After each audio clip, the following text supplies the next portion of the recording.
Quando eu quero jogar com a mãe, eu vou falando, ele tá aqui comigo, tá?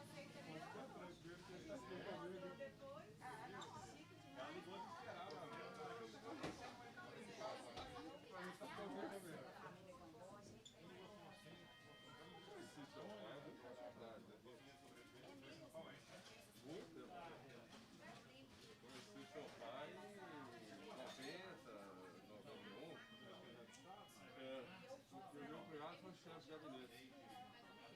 E eu era PMDB. Eu era a comissão de PMDB de fora, a habilitação jogada na época, a internet computador, para acabar com a Constituição do Brasil.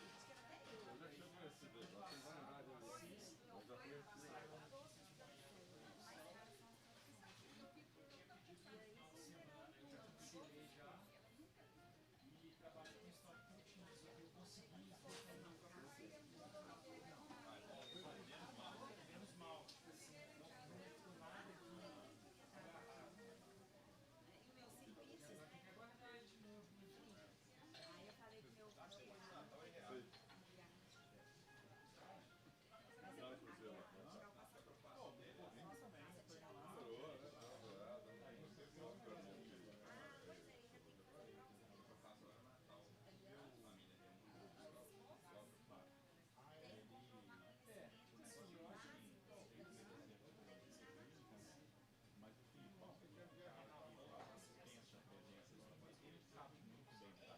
Motivador, né?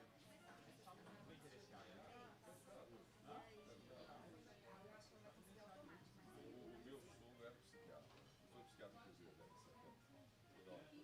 Ele era psicólogo, psiquiatra. Ele preservou ali na habilitação, para ver e tal. Não, na época o pessoal ficava só no time, tinha pouco dinheiro. Obrigado.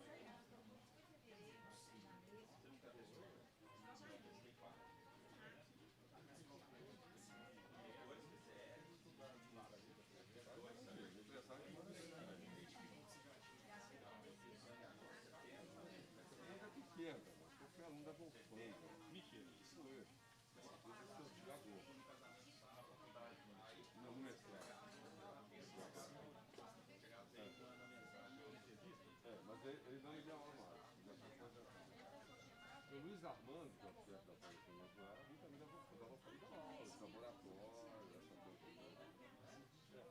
Tem uma liga, pareceu muito o seguinte, né? Ali parece bebê. Parece que aqui o senhor anestesista.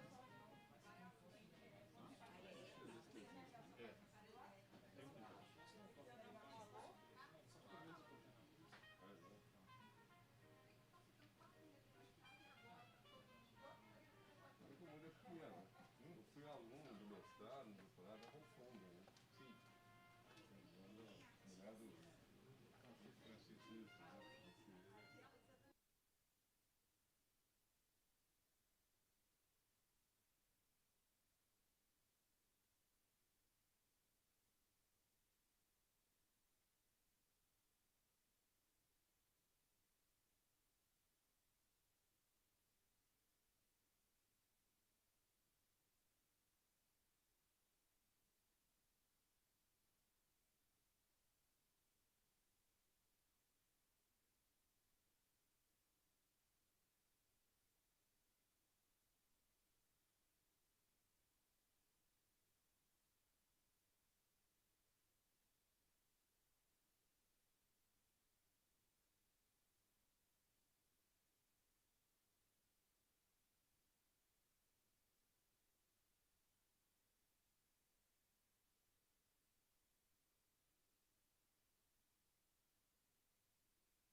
Bom dia a todos. Daqui a pouquinho a gente vai começar. Aguardem só mais um instante, por favor, que daqui a pouquinho nós vamos começar com o lançamento do livro Ocre. Obrigada. Está faltando só o tipo livre. Deixamos assim mesmo? O seu pai vai demorar quanto? Estão na estrada uns 30, 40 minutos. É muito. Vovó não vem, não? A volta de labirintite, você acredita? bateu a cabeça também, né? Caiu, bateu a cabeça. Tem gente que acha que ela caiu no banheiro. De novo, ela, né, daquele jeito, sem explicação. Ela não sabe por quê, ela não consegue explicar.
Aí, na hora de falar, as pessoas pegam o microfone. Já ficava difícil. Oi? Quais? Vamos sentar?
Como vai? Bom, pode começar? Bom dia a todos, né? Quero agradecer demais a presença de todos aqui e aí na telinha, né, do outro lado, na telinha, pelo lançamento do livro Ocre. É o livro do meu irmão, que era um grande artista e que nos deixou ainda, além dos seus quadros, o legado desses contos muito bem escritos e contos que foram ilustrados pela minha nora, Gabriela, e que eu acho que vocês vão gostar bastante. Quero primeiro agradecer Olavo Romano, agradecer muito. Olavo Romano foi a primeira pessoa que leu o livro fora do seio familiar e ele gostou demais e animou essa publicação. Foi ele que deu o maior gás para essa publicação. E o Olavo Romano me apresentou o Leonardo, né, e o Grupo Caravana, que deu todo esse acabamento maravilhoso ao livro, além de também dar muito valor a ele. Gostou demais, foi uma crítica muito positiva e que animou a gente mais ainda a fazer esse lançamento. Eu queria primeiro, então, apresentar a vocês o Gerson Flávio, o Gago, um gênio inventor. Nasceu em Belo Horizonte no dia 20 de janeiro de 1952. Segundo filho dos 7 de Maria Otília Lopes Bozon e Gerson de Brito Melo Bozon. E aí aqui eu cumprimento a minha mãe, que está lá do outro lado da telinha, e ela está com uma crise de labirintite, não pôde vir, mas está lá nos assistindo. Um menino lindo, cabelos claros em cachos, olhos azuis como safiras e destacadamente curiosos, como revelam as primeiras fotos da infância. Sempre com um pequeno objeto entre os dedinhos e o olhar no detalhe. Uma formiguinha que passa carregando uma folha maior que ela, o desenho das teias de aranha, o mistério dos vagalumes, o orvalho nas folhas ao amanhecer, fazendo um arco-íris. A luz e as cores do dia, a colcha de estrelas no céu da noite. Tudo isso ele depois me mostrou, diante dos meus olhos desatentos. Das estrelas sabia tudo, alérgico, muito sensível e de uma inteligência desconcertante. Aprendeu muito cedo que a vida impunha limites, ceifava desejos e exigia coragem. Para Gerson Flávio, a vida moldada por 34 anos quase sempre foi luta. Para nós, irmãos, o Gago, que não gaguejava, apenas uma redução do seu nome, era um gênio inventor. Adolescente, com arame fazia uma bicicleta e outras peripécias. Desmontava motores e montava outra coisa com as peças para tornar nossas brincadeiras mais engraçadas e mágicas. Adorava passar sustos. Histórias com fantasmas eram as nossas prediletas. Desenhava lindamente, cortava e colava em papel de seda para produzir papagaios deslumbrantes. Esculpia com papel de jornal caveiras assustadoras. Eu era sua assistente em laboratórios reais e imaginários. Adulto, um belo homem.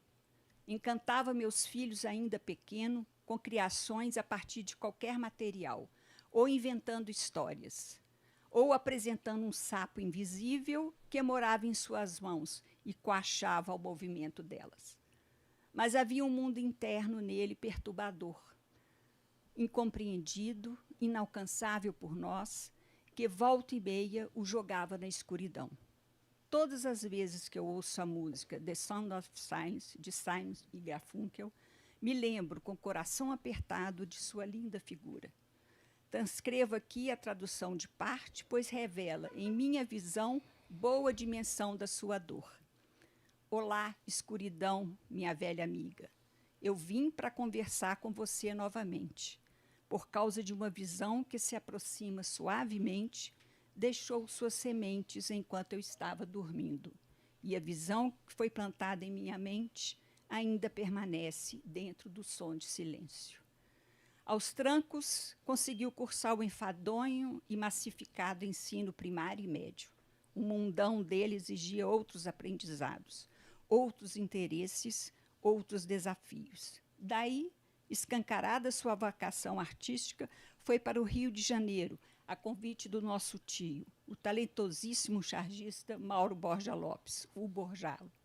Lá, prestou vestibular e iniciou o curso de artes na Escola de Belas Artes da Universidade do Rio de Janeiro. Pelas mãos dos Borjalos, Gago, aos 17 anos, também provou seu talento nas charges, fazendo algumas para a revista O Cruzeiro, a mais importante na época. Terminou seu curso na Escola de Belas Artes da UFMG. E vejam a coincidência. Antes era um curso de arte da Escola de Arquitetura, que, pelas mãos do então reitor Gesso de Breto Melo Bozon, foi transformado na unidade acadêmica, integrando o sistema de ensino superior da universidade em 28 de fevereiro de 1968. Nas belas artes, Gago viveu um período muito rico, produziu muito, e vocês vão poder ver aí no telão as suas obras. Quadro, painéis, fotos, cerâmicas, esculturas diversas, sendo inclusive premiado. Hoje, suas peças e telas enriquecem nossas casas. Na escola, foi destacado, reconhecido e estimado por grandes nomes, como os de Amilcar Martins, Yara Tupinambá, José Maria Ribeiro, que ontem nos presenteou belamente com um retrato, uma pintura que ele fez dele. Era um aluno tão querido, é um aluno tão destacado de José Maria Ribeiro, que ele nos presenteou com um retrato desse grande retratista que é José Maria Ribeiro e que a gente agradece de coração. Diara chegou a ser assistente, mas de tempos em tempos a escuridão, velha amiga, que nunca o deixou de vez, chamava-o ou era chamada. Perturbadora, avassaladora. E por tudo que foi feito e por tudo que não foi feito, eterna dúvida dos que amaram, dentro do som do silêncio, em sonhos inquietos, andou sozinho ruas estreitas de paralelepípedos. Foi o período que escreveu esse livro, Ocre. Comprovou mais um talento artístico, agora nas letras. Pouco tempo depois, em 20 de maio de 1986, entregou-se definitivamente a ela. Esse, então, é o Gago que vocês vão conhecer através desse lindo livro. Eu gostaria de que o Leonardo falasse um pouquinho sobre como ele percebeu e publicou esse trabalho. Você sabe. Bom dia para todos e todas, para quem também nos acompanha pela transmissão. Foi um prazer imenso conduzir esse projeto com a Patrícia, a quem eu parabenizo muito. É um desafio. Ao longo dos meses, nós conversamos muito sobre publicar, não publicar, como fazê-lo, tendo em vista que o autor partiu em 86, né, num ano que eu nem havia nascido, eu sou de 88. Né? Quando eu li, acompanhei essa revisão, acompanhei o projeto de ponta a ponta como coordenador editorial, além da Poliana, quem marca, quem conduz esse selo nosso, Príncipes. Eu achei muito interessante. Logo me recordei de Maupassant, que eu cito na contracapa, e do Poe. Tem muito no ar. Né? A preocupação era expor o autor. Né? E eu disse a Patrícia agora que eu tenho certeza que ele publicaria. Eu tenho essa impressão, porque é um texto muito bom e é um texto que basta a si mesmo, para além de qualquer outra questão. Publicar num ano como este é um desafio, publicar sempre é um desafio. Neste ano, mais ainda, é um ano atípico para todos nós, mas eu sempre digo o que eu aprendi há muitos anos com o seu Amadeu, da livraria Amadeu, pioneira aqui de BH, que nas épocas de crise as pessoas leem e as pessoas escrevem mais. É um livro lindo, muito bem trabalhado. Tenho certeza que vocês vão gostar. Espero que ele esteja nas livrarias em breve, a partir de janeiro, agora que a gente lança a obra. Né? Fiquei muito feliz, viu, Patrícia, por ter podido escrever essa contracapa. Não era algo que eu pensava fazer e rolou e foi muito, muito legal. Ajuda a minha própria história como escritor, como editor, como leitor também, porque eu também me tornei um leitor, né? Espero que a gente tenha outras coisas do Gago para publicar, não só textos, mas a obra pictórica dele, a obra. Ele tem uma obra, e é isso que a gente está fazendo hoje, inclusive nesse 13 de dezembro, no encerramento do nosso segundo ano literário. Acho que a gente fecha com grande estilo, com o Gerson e com vocês todos. Obrigado, gente. Parabéns pela iniciativa, viu, Patrícia, mais uma vez. Obrigada, Leonardo. Eu quero também agradecer aqui ao meu sobrinho, Rodrigo, por ceder esse lindo pub para a gente poder fazer esse encontro marcante aqui. E queria passar, então, a palavra para o doutor Rodrigo Nicolato. Ele também foi um grande contribuidor para que a gente tivesse essa coragem de publicar esse livro, porque ele também me encontrou uma obra muito especial nesses contos, né? E eu gostaria, então, de ouvi-lo, doutor Rodrigo. Imagina ser chamado de doutor num palco de pessoas tão importantes, interessantes. Eu fico até muito tímido, vamos dizer assim. Então, obrigado, doutora Patrícia. Obrigado, professor Gamboja. O mundo nos aproxima por coincidências, né?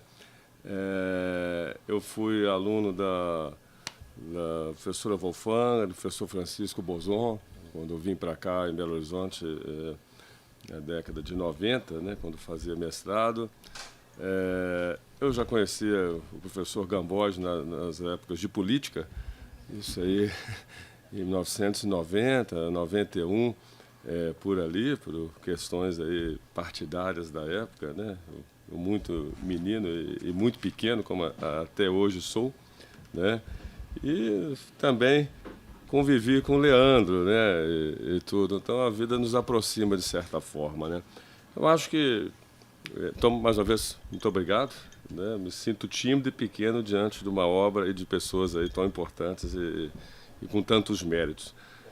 A gente sempre vai, até como psiquiatra, se valer das dúvidas de como que as pessoas se tornam tão cultas, tão inteligentes, tão sensíveis, e como que a cultura, a inteligência, a sensibilidade nos tocam, né? A arte inspira todos, né? Sendo psiquiatra ou não, independente de qualquer formação, a arte tem uma função de amenizar o sofrimento do mundo de maneira muito intensa. Pena que aqueles que são tão sensíveis, às vezes, também sofrem, né? Acho que só não sofrem quem é psicopata, né? O psicopata não sofre, né? O sonho dos sensíveis é ter um pouquinho de psicopatia para poder ficar inerte, né? Mas se não fossem os sensíveis, os ansiosos, deprimidos, o mundo estaria muito pior do que está. E os gênios, né? Os sensíveis, os inteligentes, os cultos, os que percebem coisas que geralmente as outras pessoas não percebem, eles estão sempre anos à luz aí do que acontece, né? A questão do Spinoza como filósofo, da forma que ele escrevia sozinho, né? Na Holanda, vindo de família portuguesa, a questão afetiva toda foi muito, né, 300, 400 anos atrás, o Spinoza já dava traços de como os afetos são importantes, até com questões neurobiológicas, inclusive, né? Eu estou relendo Albert Camus, A Peste, que não tem nada a ver com questão de pandemia, porque ele toca de uma maneira muito figurada, com o absurdismo. Quem sou eu para entrar no terreno da linguística, da letras e tal, mas a gente brinca um pouquinho disso também. E como que o Albert Camus, ao narrar a invasão francesa pelo nazismo, ele faz, nos países muçulmanos ali de colônia francesa, ele faz uma questão como se fosse a peste mesmo, né, transmitida aí, ou conduzida pelos ratos. Mas se você reler, e humildemente os convido para isso, se você reler A Peste e tomar para a questão da pandemia, a cultura e a sensibilidade antecipam o que a gente deveria fazer e os temores que a gente passa a ter. Então, acho que o gênio tem um pouco disso, né? É de ser tão gênio que sofre, nos provoca dor, mas nos provoca alívio. É que o Gerson Flávio nos traz, né?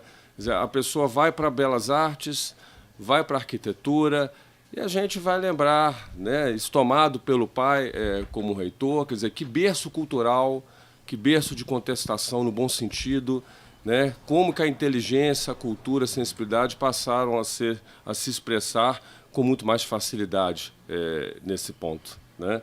E eu ainda vou ser arrogante um pouco. Eu vejo no Gerson Flávio dois brasileiros muito importantes para mim.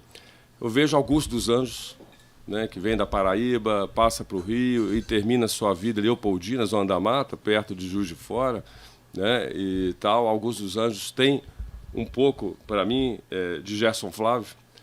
E talvez até na área aí do professor Gamboge, o Raimundo Correia, um dos adeptos do parnasiano aqui no Brasil, né, ele também, eu vejo um pouco, né, do Maupassant, sem dúvida. Não estou aqui para concordar ou discordar, mas acho que esse estilo noir, né, do sobrenatural, muito bem colocado pelo Leonardo, do Edgar Allan Poe, e do Maupassant também, né, um dos grandes franceses, né, com realismo, mas que também flerta com o fantástico. Então aqui eu vejo o fantástico, eu vejo um pouco do absurdismo, eu vejo aqui do realismo, mas eu vejo talvez uma pessoa que não dê para poder se identificar, né? O encontro das belas artes com a arte na forma pura, seja por forma de pintura, por forma de escrita, né, de personagens diferentes. Eu imagino até que alguns curtas de cinema poderiam muito bem se aplicar aqui. Mas é muito gostoso, é diferente e é único, né? Então, como eu aprendi, e é uma questão, né, que passa aí pelo simbolismo, né, por diversas correntes literárias, classificáveis ou não, que é justamente a estética, a forma pela forma, né? Eu acho muito interessante, que eu acho que daqui a pouco a gente poderia se encontrar nesse pub tão agradável aí do Rodrigo, pessoas tão bacanas como estão aqui ao vivo ou nos assistindo. Eu imagino isso aqui graficamente, aqui, com vários contos aí para cinema, que também seria muito interessante. Então, acho que ele é inclassificável. Ele é único, muito interessante, nos provoca, nos instiga, e é muito bacana aqui, de toda humildade, estar aprendendo aí com Gerson Flávio. As pessoas deixam o legado e as pessoas são eternas. Eu acho que o gênio, ele é eterno. O gênio não morre, fica para sempre. E a gente, o pobre mortal, sempre vai aprender com ele. Eu me senti aqui um pobre mortal aprendendo muito. Obrigado a vocês todos aí. Obrigada, doutor Nicolato, que coisa boa, é muito bom ouvir isso e saber que o nosso esforço, né, Leonardo, valeu a pena, né? Porque tem muita coisa aí para ensinar. E essa questão aí dos filmes, sabe, que me passou pela cabeça mesmo. Eu até conversei com o Leonardo se a gente não devia entregar alguns exemplares para diretores, né, para pessoas que têm esse dom de querer filmar o não real, né, esses sonhos. Então, é uma grande ideia mesmo. Obrigada. Obrigado a vocês. E eu queria passar agora, então, para a Gabi. A Gabriela é que fez as lindas ilustrações, né, do livro. Eu não sei se a gente pode mostrar, Daniel, algumas delas. Pode filmar aqui as ilustrações. E eu queria saber da Gabriela, porque a Gabriela, além de tudo, tudo começou com a minha mãe. A minha mãe que resolveu retirar o manuscrito dele e começou a digitar, né, corajosamente, depois de muitos anos, né, porque tudo isso relembra ela alguma coisa com muita alegria, mas com muita dor também. São emoções muito intensas, né, para ela. Então, ela resolveu, e aí depois houve um equívoco eletrônico, que sempre acontece, e perdeu-se, e eu passei, então, para a Gabriela. Eu falei, Gabriela, você pode digitar isso para mim? Eu completamente sem tempo, né? E ela digitou. E a Gabriela se despertou artisticamente lendo o livro, digitando o livro. E aí ela resolveu fazer... TCC, né, que chama, o TCC, porque ela é formada em Belas Artes, na Escola Guignard. Então, ela resolveu fazer as ilustrações, ela ficou inspirada para fazer as ilustrações. Então, eu queria que a Gabriela nos contasse um pouco como é que foi essa relação com o livro e o que despertou ela para as ilustrações. Bom dia. O Rodrigo falou que estava nervoso e aí deu um show de palavras, agora eu não sei nem o que dizer, né? Mas eu quero agradecer muito a todos que estão aqui presentes, virtualmente também, meus amigos, meus familiares, principalmente a Patrícia, por essa oportunidade. É uma honra muito grande, um privilégio ter participado da produção desse livro, fazendo essas gravuras. E foi isso que ela disse mesmo, assim. Eu peguei o livro para digitar, né, os manuscritos, e me encantei muito a cada leitura. Então, pedi para ela para eu utilizá-los como uma inspiração para o meu TCC. E ela acabou me convidando para adicionar essas gravuras ao livro, né? São gravuras em metal, uma técnica que chama maneira negra. Não vou entrar muito, né, na questão técnica, mas é uma técnica que utiliza muito preto, a cor preta, essa penumbra, e eu achei que conversava muito bem com os temas do livro, né, com tudo que está por trás, com essa questão dos distúrbios psíquicos, né, os sofrimentos mentais. E eu fiz essas gravuras colocando a figura humana, tive a ajuda até de 2 amigos meus, um fotógrafo, que é o Kaique, e o Marcos, que foi o meu modelo, né? A gente buscou assim por expressões faciais que revelassem um pouco dos sentimentos que eu percebi lendo, né, esses contos. E então eu fui desenvolvendo esse processo no ateliê da Escola Guinhar, com a ajuda do meu professor, Paulo. Também um agradecimento aí aos 3. E, assim, eu me senti muito emocionada nesse processo. Ontem também, quando vi, né, esse livro pronto, me emocionei muito relendo alguns contos, lendo o texto do Rodrigo, achei muito bonito. E, bom, é basicamente isso, assim. Eu acho que qualquer dúvida que as pessoas tiverem sobre a técnica podem me perguntar, mas foi mais buscando mesmo essa sensibilidade, essa questão do que está escondido ali. Se você olha essas gravuras à distância, só vem mais um retângulo preto. Eu não sei se está O pessoal do né? YouTube está vendo. Ah, tá? Eles estão porque vendo. de longe, Todo mundo assim, as assistindo. gravuras, Pode elas explicar ficam- direitinho que está todo mundo Tá. lá assistindo. De longe, as gravuras, elas realmente ficam apenas 5 retângulos pretos. Você não consegue ver muito.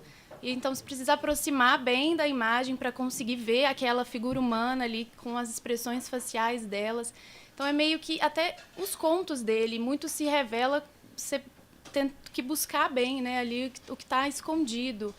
Muito até o que tem no seu texto, Patrícia, falando dele, às vezes, se recolher ali, ir para a escuridão de novo. Então, eu tentei passar um pouquinho disso nas minhas gravuras. E é isso. Pois é, então nós fomos. O livro tem 2 presentes, né? O texto do Gerson Flávio, do Gago, e as ilustrações da Gabriela, que a gente fica eternamente grata. Aí O presente foi para mim, na verdade. Assim. E aí, para falar mais um pouquinho sobre os sentimentos do Gago, o que passa o livro, a leitura dele, eu queria que o meu marido, Luiz Carlos Gamboge, falasse um pouco. Ele fez um poema, que é o prólogo do livro, né? Ele fez um poema, e aí eu queria que ele falasse um pouco sobre isso.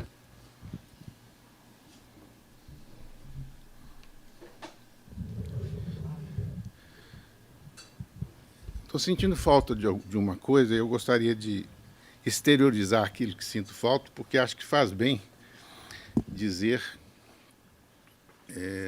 expressar o que sentimos num ambiente como esse. Eu acho que temos ouvido palavras tão bonitas e temos tido recordações assim tão bonitas, tão tocantes, que eu sinto que falta palmas.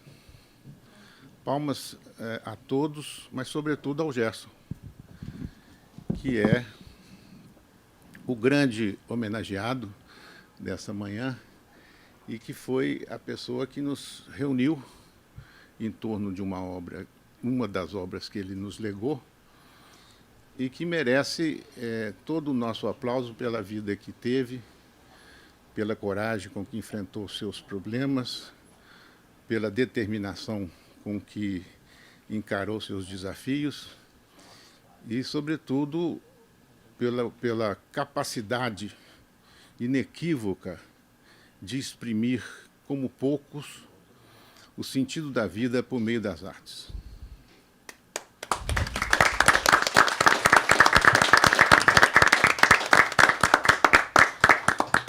Não falarei muito sobre o Gerson, porque minha esposa, Patrícia, que é dele irmã, já fez um belíssimo texto ali de apresentação, em que, ainda que em poucas palavras, informou a todos quais são as suas principais características, aquele seu jeitinho doce, aquela sua preocupação com o detalhe, aquela sua preocupação com o pequeno, a sua preocupação com o quase perfeito, né? E, ao mesmo tempo, aquelas fases em que ele se recolhia para uma região, digamos assim, noturna, para uma região de grande penumbra, e momentos esses em que ele, se encontrando nessa região, ele se sentia muito ele e vivia o mundo próprio dele. E são momentos em que ele se valeu para escrever obras como essa que nós estamos hoje entregando ao público que gosta de literatura e que gosta de conhecer textos bem escritos e que tratam a vida de uma maneira diferente de tudo aquilo que é comum encontrarmos em outras pessoas. E eu quero muito agradecer a presença aqui do Dr. Nicolato, que não digo a vocês, aquele que me dá o caminho, porque o caminho eu acho que cada um tem que escolher, mas me ajuda a caminhar. Talvez seja meu cajado, e eu sempre que preciso de um amigo, de alguém que possa comigo conversar para discutir qual o jeito de caminhar, eu procuro, preservando o meu caminho, mas encontrando nele como que um mestre que vá me ajudando a manter os passos, programar os passos para que eu possa alcançar os objetivos do meu caminho. Quero agradecer muito a presença do Leonardo, que foi responsável pela programação editorial e que fez um trabalho que me passou a impressão de que fez um trabalho que fez com muito gosto, não só na perspectiva comercial, mas na perspectiva, digamos assim, de alguém que tem compromisso com as artes, tem compromisso com a literatura, e isso ficou muito claro na sua fala, né? A Gabriela, que escreveu, na verdade, escreveu com a expressão das imagens, né, completando os textos, usando uma expressão que ela própria fez, conversando com os textos e talvez procurando exprimir o que está dentro do texto numa imagem que ela própria enxergou e imprimiu ao seu trabalho. Cumprimento a todos meus filhos, minhas noras e amigos e todos que aqui se encontram. Eu vou pedir emprestado ao Nicolato um exemplar aqui, mas devolvo, viu, Nicolato? Fica tranquilo. Eu posso falar que está maravilhoso. Porque aí quando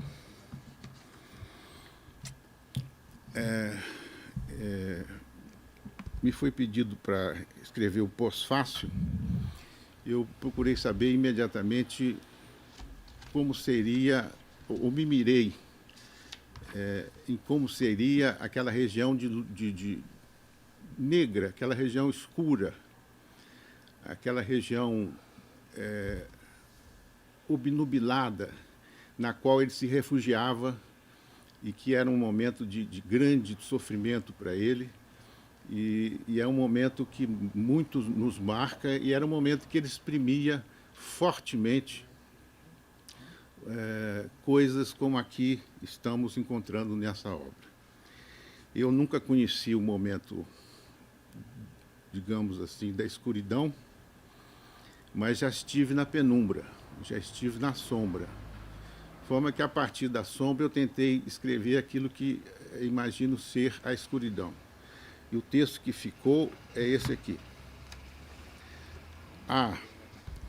Esta dor que não sossega, dor sem remédio, sem compreensão, dor perversa, cruel, dor sem compaixão. Mãe, esta dor que não sossega, faz-me dormir debaixo do chicote, acorda-me aos tapas e pontapés, e põe-me de joelho sobre as pedras à sombra do cadafalso. Pai nosso, Ave Maria, bendita sois vós, cheia de graça, bendito é o fruto do pão do vosso dia, assim como a terra no céu. Salve, Rainha, perdoai nossas ofensas, Mãe de misericórdia, rogai por nós que recorremos a vós. Vida, doçura e esperança. Não nos deixeis cair em tentação. Amém.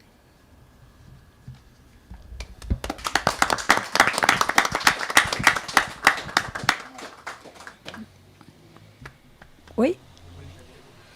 O Culi? É o meu irmão caçula, que inclusive aparece ali, abraçado ao Gerson Flávio. Bom, eu agradeço a todos. O livro está disponível, né, para quem quiser comprar, né, no site, né, da Caravana. Então, por favor, se vocês ficaram curiosos, né, a respeito dessa obra magnífica, né, ensinadora, poética, instigadora, então está disponível para todos no seu site. E aí agradeço a todos que estão aqui, a todos que estão aí do outro lado, né?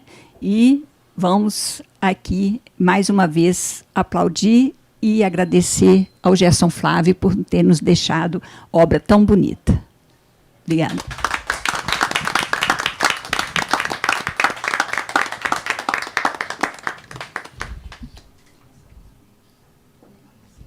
Agora acho que nós devíamos ir para lá. Estão me anunciando aqui que vai ficar também no YouTube. Quem não teve a oportunidade de acompanhar, né, ao vivo, né, vai ficar disponível para vocês poderem assistir depois com calma mais uma coisa. E a partir de agora, quem quiser continuar ligado, nós vamos mostrar as obras de arte. Nós selecionamos, não estão todas, porque são muitas, mas nós selecionamos as principais obras de arte dele, incluindo as charges da revista do Cruzeiro, quando ele só tinha 17 anos.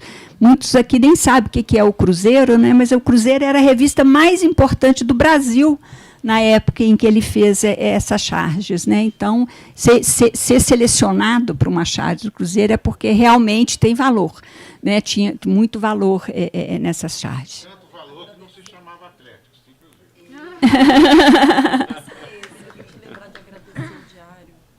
Pois é. Estão me lembrando aqui de novo. Isso foi assim muito impressionante. Nós sabíamos que ele tinha feito charge, mas não sabíamos a data, nem que dia que era. A gente se perdeu essa história. E aí eu entrei em contato com o acervo do Estado de Minas, e lá estava uma grande pesquisadora, Irene, que espero esteja nos ouvindo, e ela, apenas com o nome do chargista e uma época mais ou menos, conseguiu achar todas as charges, os originais que estão com ela, né, e a revista correspondente que foi colocada. Então, eu agradeço demais a Irene, agradeço demais o acervo do Estado de Minas, que nos disponibilizou esse tesouro, né, que foram as charges do Gago. Acho que agora eu lembrei de tudo, né? Obrigada. Quem